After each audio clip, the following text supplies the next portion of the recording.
Chapter 51. Kyler opened his eyes in darkness. His whole body ached, but he knew where he was instantly. Nothing else had the sewage and rotten egg smell of the maw. They'd put him in one of the noble's cells. He wouldn't have been surprised to find himself in the hole, or dead. He was glad they hadn't killed him.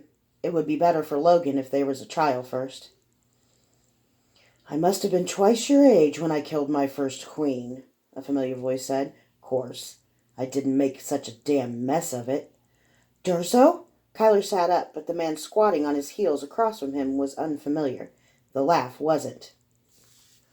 "I'm going by Devi now." The voice took on a tonal accent. "Deverahama ko Brumozawaka Zari. I have the honor to be."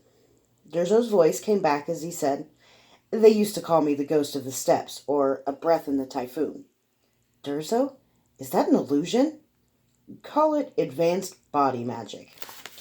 It was one of the things I was going to teach you if you hadn't developed your talent so damn slow.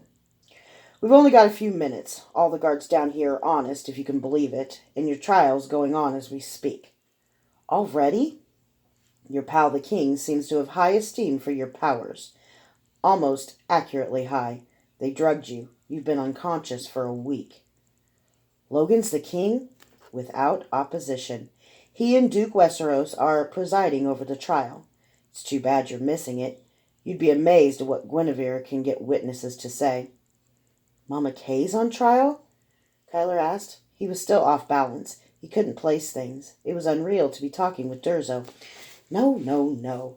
But what she's doing is making sure the witnesses bring up Tara's indiscretions as many times as possible. The honorable judges are trying to quell the rumors, but Mama Kay's already won. No one thinks you killed a saint. That helps Logan, but you still killed a queen in plain sight of 18 people. Logan wants to give you a nobleman's death, but they've already heard testimony that you're not a Stern. The Sterns were pretty adamant about that. Go figure.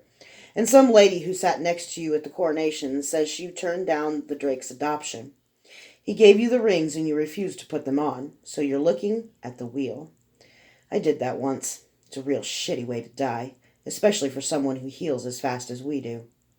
"You came back," Kyler said. "You gave me retribution. Again." Durso shrugged as if it were nothing. He reached for a pouch, then stopped himself.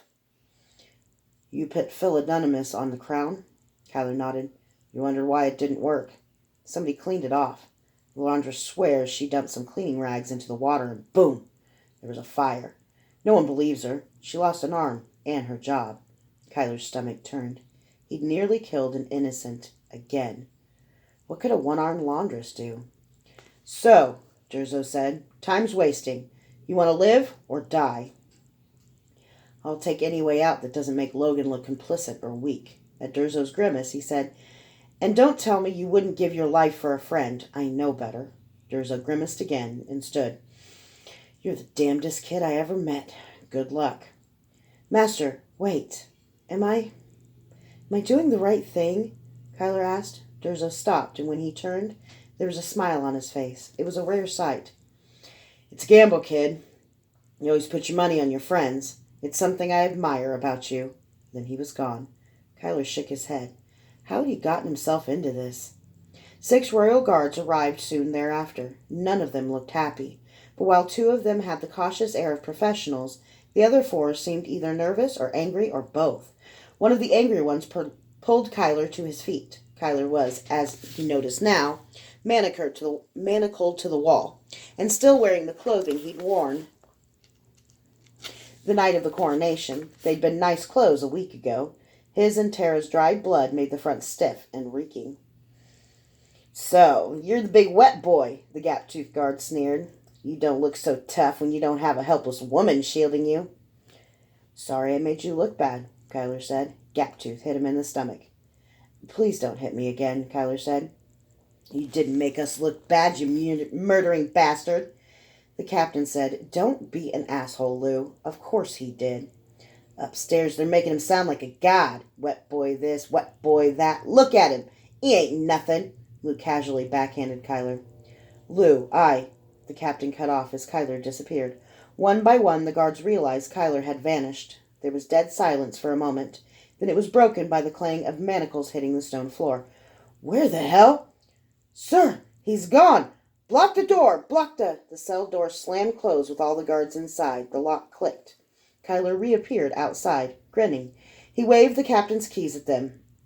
"That didn't just happen," one of them said. "Tell me that didn't just happen." Another cursed under his breath. The rest still looked like they couldn't believe it. "Captain," Kyler said, "will you please ask Lou not to strike me?" The captain wet his lips. "Lou?" "Yes, sir. Right, sir." Lou met Kyler's gaze and quickly looked away. Kyler opened the cell door and the men shuffled out sheepishly. "Should I, Lou asked, holding up the broken manacles. The captain swallowed. If you don't mind, Master, Kage." Kyler put his wrists together. They put the manacles on him and walked out of the dungeons. No one said a word. No one laid a hand on him either.